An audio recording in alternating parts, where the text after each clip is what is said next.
Герои живи и истински. Нека приказката да започне сега.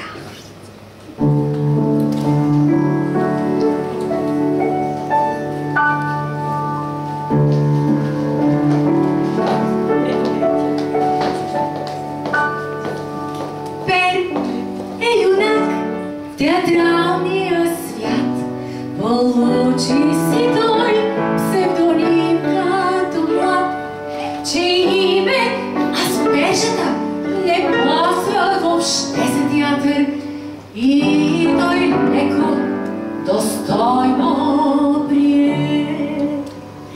Облечен небено и е слаб като пред, той страда от треморно още млад, че умна глава, но да гони гризачи не става сега.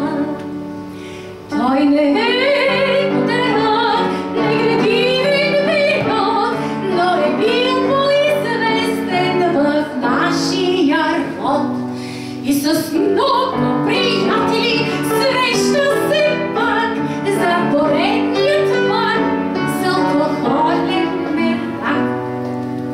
той градуса вдига, щом черви го друг и вицове си забравени тук, щото някога бил най-голяма звезда, рецитирал е Шекспир на сцени в града и разказва с хъс как успеха голям той приемал с поклони, дори да е сам.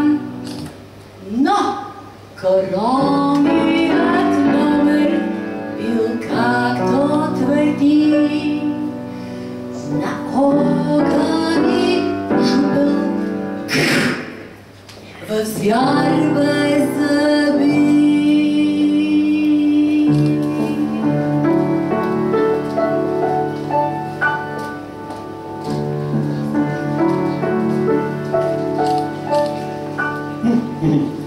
С главни роли на сцената имах късмет и играх аз по памет на 70. Остроумия сипех, припадах от смях, имитирах екстаз и разплаквах от страх. С успех гастролирах, нали бях звезда, а само час репетирах и влизах в игра. С моя глас разревавах девойки безброй, като главен, по-често второстепенен герой. Бдял съм там до леглото на бедната Нел, като мисия тежка с достоинство приел.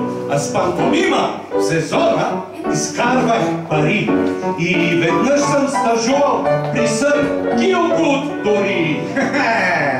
Но коронния номер и вечно помни, бе огън и жупел в звяр без зъби.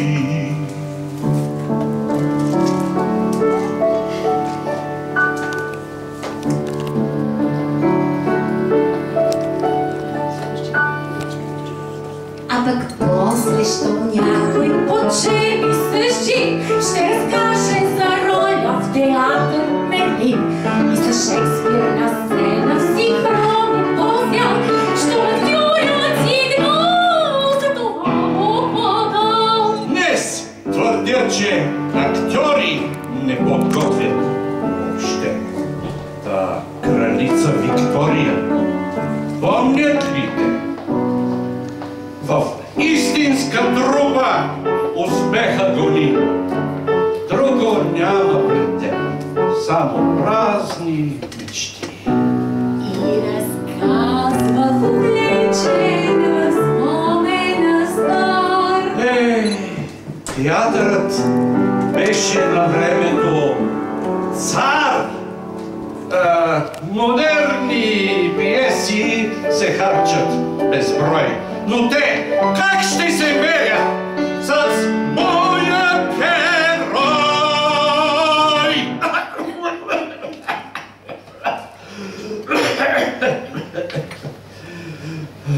Момент на еуфория. За мен история. Аз огън и жумел в звяр без зъби.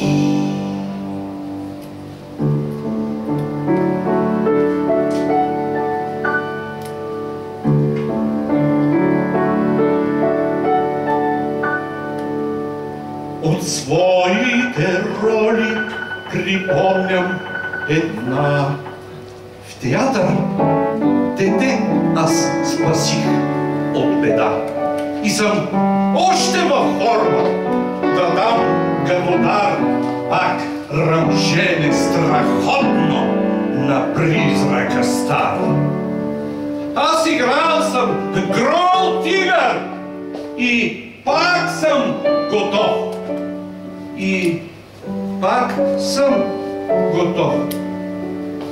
И пак съм.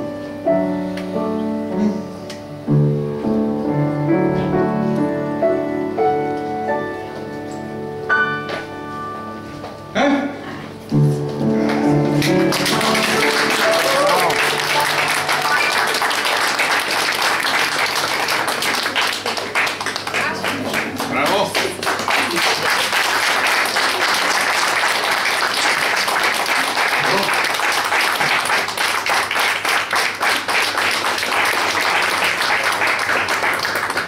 Театърът е прекрасно нещо.